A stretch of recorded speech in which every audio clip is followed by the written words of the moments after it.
தாகமாய் இருக்கிறேன். அனைத்தும் நிறைவேறிவிட்டது என்பதை அறிந்து என்ன சொல்றாரு? தாகமாய் இருக்கிறேன். எல்லாம் நிறைவேறிவிட்டது என்பதை அவர் அறிந்ததற்கும் அவர் தாகமாய் இருந்ததற்கும் என்ன தொடர்பு?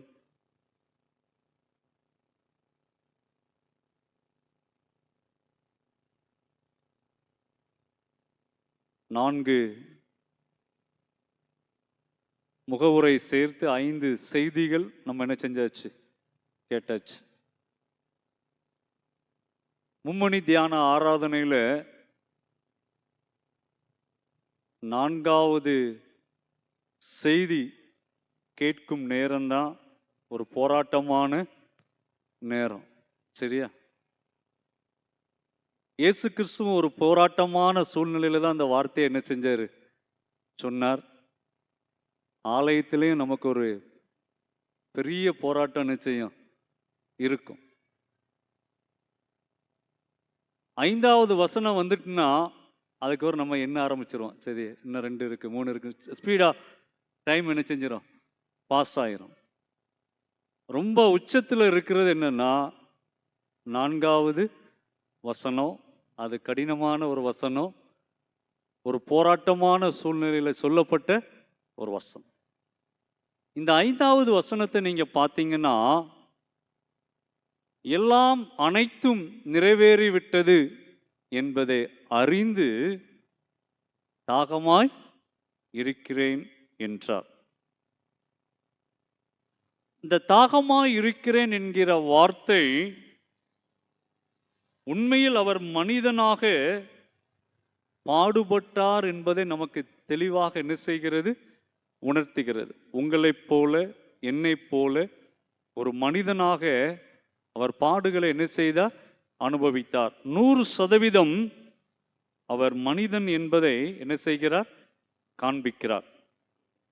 யோவான் நற்செய்தி நூல் 7:37 பார்த்தீங்கன்னா, ஒருவன் தாகமாய் இருந்தால் என்னிடத்தில் வந்து பானம் பண்ண கடவன். இப்ப அவர் ஏன் தாகமா இருக்கிறார்? தாகமா இருக்கிறவன் என்னிடத்தில் வந்து பானம் பண்ண கடவன் சொல்றாரு. இப்ப ஏன் அவர் தாகமாக இருக்கிறார்? ஒரு கேள்வி. சரியா? நீங்க மனசுல வைத்துக் கொள்ளுங்கள். அவர் தண்ணீரை படைத்தார், நீர் ஊற்றுகளை உருவாக்கினார், கண்மலையில் தண்ணீரை கொடுத்தார், அழுது ஆகாரின் குழந்தைக்கு இறங்கி நீரூற்றை காண்பித்தார், தண்ணீரை திராட்சரசமாக மாற்றினார், ஜீவ தண்ணீரை கொடுப்பேன் என்றார். நான் கொடுக்கும் தண்ணீரை குடிக்கிறவன் ஒரு காலும் தாகமடைய மாட்டான் என்று சொன்னார். இப்போ ஏன் அவர் தாகமானார்? சொல்ற புரியுதா? சரியா? தண்ணீரையெல்லாம் படைத்தவர், நான் கொடுக்கும் தண்ணீரை குடித்தால் அவனுக்கு தாகம் வராதுன்னு சொன்னவர் இப்பொழுது ஏன் தாகமானார்? சரீர பிரகாரமான ஒரு தாகத்துக்கு அநேக காரணங்கள் சொல்லப்படுகிறது. கெத்சேமனை தோட்டத்தில் அவர் ஜெபிக்கும் போது வியர்வை எப்படி வந்துச்சான்?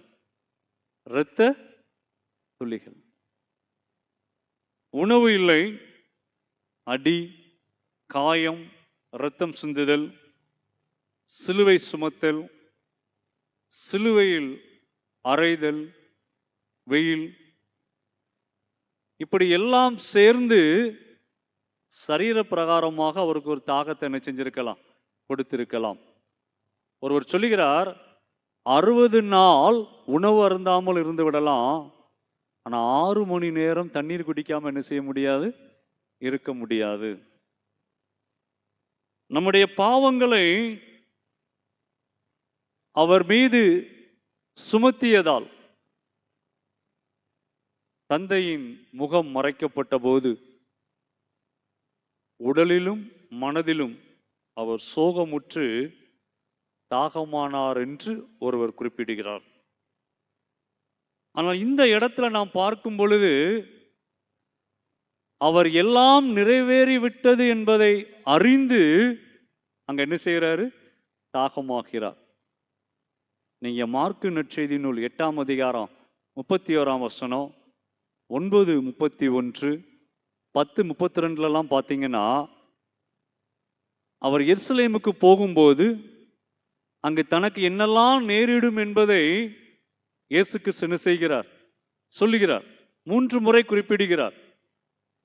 இப்ப எருசலேமுக்கு வந்தாச்சு, அவரை கைது செய்தாச்சு, பல பாடுகளுக்கு உட்படுத்தி அவரை சிலுவையில் என்ன செஞ்சாச்சு? அறைந்தாச்சு. கொஞ்ச நேரத்தில் என்ன செய்ய போகிறார்? மரிக்க போகிறார். அப்போ தனக்கு எதெல்லாம் முன்னறிவிக்கப்பட்டதோ அவையெல்லாம் நிறைவேறி விட்டது. ஆனா என்னுடைய தாகம் இன்னும் என்ன செய்யல? நான் சொல்ற புரியுதா? என்னை குறித்து எதெல்லாம் முன்னறிவிக்கப்பட்டதோ, எருசலேமில் எனக்கு என்னெல்லாம் நேரிடும் என்று அவர் கற்றுக் கொடுத்தாரோ, கற்பித்தாரோ, அதெல்லாம் இப்போ வாழ்க்கையில் என்ன செஞ்சிட்டு? நிறைவேறி விட்டது. ஆனால் என்னுடைய தாகம் இன்னும் என்ன செய்யலை? தனியலை. ஏன்னா அங்கே ஒரு கூட்டம் அறியாமையில் என்ன செய்து கொண்டிருக்கிறது? நின்று கொண்டிருக்கிறது. நான் சொல்ற புரியுதா? இன்றைக்கும் அதே இயேசு கிறிஸ்து சொல்லுகிறார், நான் தாகமாக இருக்கிறேன். இன்றும் அவருடைய தாகம் என்ன செய்யலை? என்ன செய்யலை?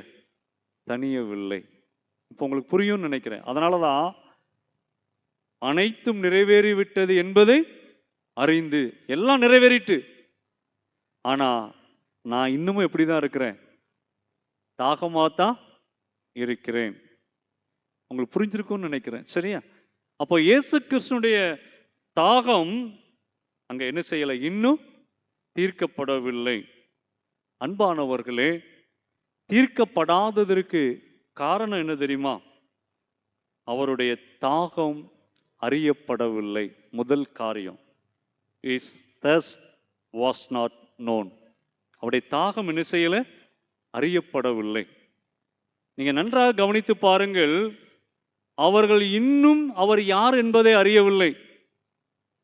அதனால்தான் சொல்றார்கள், இந்த இரத்தப்பழி எங்கள் மீதும் எங்கள் பிள்ளைகள் மீதும் விழட்டும்.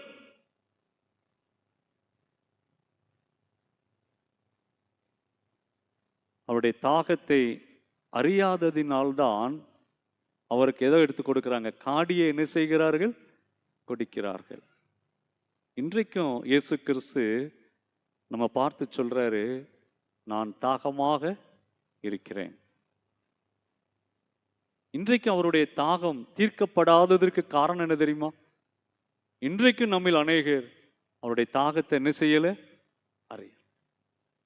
சரீர பிரகாரமான தாகமாக நாம இன்னைக்கு எண்ணலாம். இல்ல அநேகருடைய தாகத்தை தனித்தவருக்கு ஏன் தாகம் என்று நம்ம எண்ணலாம். ஆனால் இயேசு கிறிஸ்துடைய தாகத்தை நீங்களும் நானும் அறியாத பட்சத்தில் அவருடைய தாகத்தை நம்ம என்ன செய்ய முடியாது? தீர்க்க முடியாது. யாரெல்லாம் அவருடைய தாகத்தை அறிந்தார்களோ அவர்கள் அவருடைய தாகத்தை என்ன செய்தார்கள்? தீர்த்தார். இரண்டாவது பாருங்க, the reason for his thirst was not known. தாகத்துக்கான காரணம் அறியப்படல. தாகத்தை அறிஞ்சாதான் தாகத்துக்கான காரணத்தை என்ன செய்ய முடியும்? அறிய முடியும். இங்க நீங்க பாருங்க, அவர் சிலுவையில் அறையப்பட்டு மரிப்பதற்கு யார் காரணம்? யார் காரணம்? அழகான பாடல் பாடினோம். அந்த பாட்டில் உங்களுடைய தாகத்துக்கு நாம் காரணங்கிற ஒரு லைன் என்ன செஞ்சிச்சு? வந்துச்சு. அவருடைய தாகத்துக்கு நீங்களும் நான் தான் காரணம். இன்றைக்கு இந்த இடத்துல அவர் நான் தாகமா இருக்கிறேன் என்றால் அவருடைய தாகத்துக்கான காரணத்தை நம்ம என்ன செய்யணும்? அறியணும். ஒருவேளை நாம் காரணமாக இருக்கலாம், இல்லை இன்னும் அவருடைய தாகம் தணிக்கப்படாமல் என்ன செய்யலாம்? இருக்கலாம். அந்த காரணத்தை நாம் அறிய வேண்டும். அது களையப்பட வேண்டும்.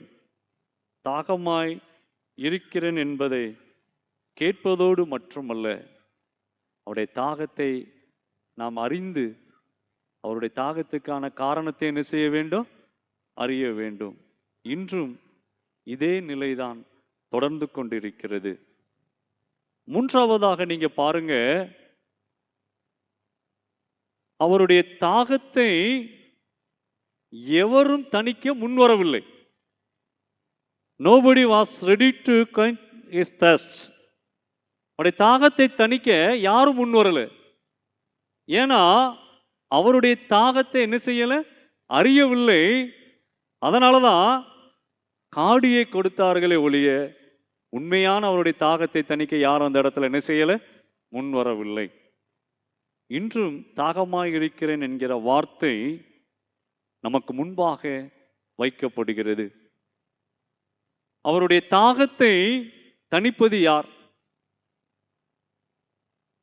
இயேசு கிறிஸ்து சொல்கிறார், நான் எதற்காக வந்தேனோ, எந்த ஜனங்களுக்காக வந்தேனோ அந்த ஜனங்களே இன்னும் என்ன செய்யல? ஏற்றுக்கொள்ளவில்லை. அவர்கள் ஏற்றுக்கொண்டிருந்தால் அவருடைய தாகம் என்ன செஞ்சிருக்கும்? தணிந்திருக்கும். அவர் தாகமாய் என்ன செய்திருக்க மாட்டார்? இருந்திருக்க மாட்டார். இன்றைக்கு நீங்களும் நானும் நம்முடைய வாழ்வில் அவரை சொந்த இரட்சகராக ஏற்றுக்கொள்ளாத பட்சத்தில் இன்றைக்கும் இந்த இடத்துல அவர் எப்படிதான் இருப்பார்? தாகத்தோடு தான். அப்ப அவருடைய தாகம் தணிக்கப்பட வேண்டும் என்றால் அவர் ஏன் தாகமாக இருக்கிறார்? அவருடைய தாகத்துக்கு இந்த இடத்துல காரணம் என்ன?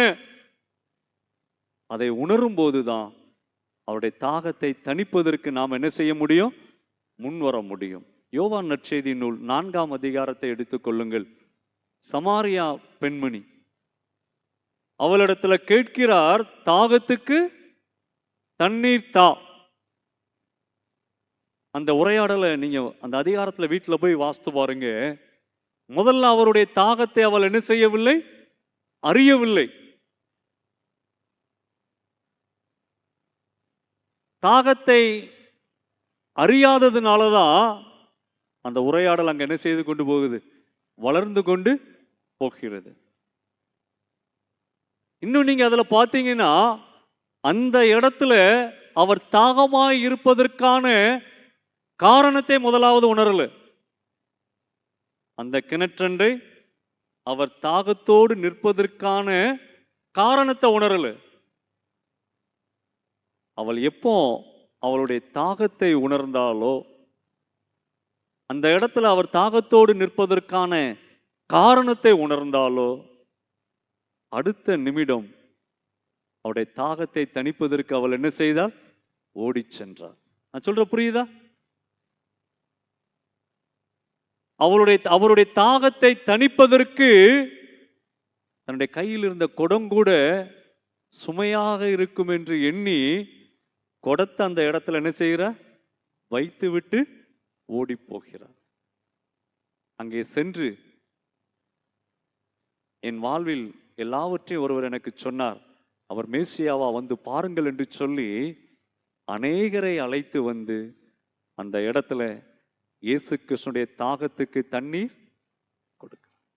இன்றைக்கும் இயேசு கிறிஸ்து இந்த இடத்துல நான் தாகமாய் இருக்கிறேன் என்று நம்மை பார்த்து கூறுகிறார். அவருடைய தாகத்தை தணிப்பது யார்? அவருடைய தாகத்தை தணிக்க முன் வருவதில் நம்முடைய பதில் என்ன? இந்த 2026ஆம் ஆண்டு மும்மணி தியான ஆராதனையில் இயேசு கிறிஸ்து தாகமாய் இருக்கிறேன் என்று சொல்லும்போது அந்த பெண்மணியைப் போல நம்முடைய தாகத்தை தணிக்க நான் என்னை அர்ப்பணிக்கிறேன் என்று சொல்லி நம்மை அர்ப்பணிப்போம் என்றால் இயேசு கிறிஸ்துடைய தாகத்தை நாம் என்ன செய்ய முடியும்? தணிக்க முடியும். ஆண்டவருடைய கரங்களில் நம்மை அர்ப்பணிப்போம்.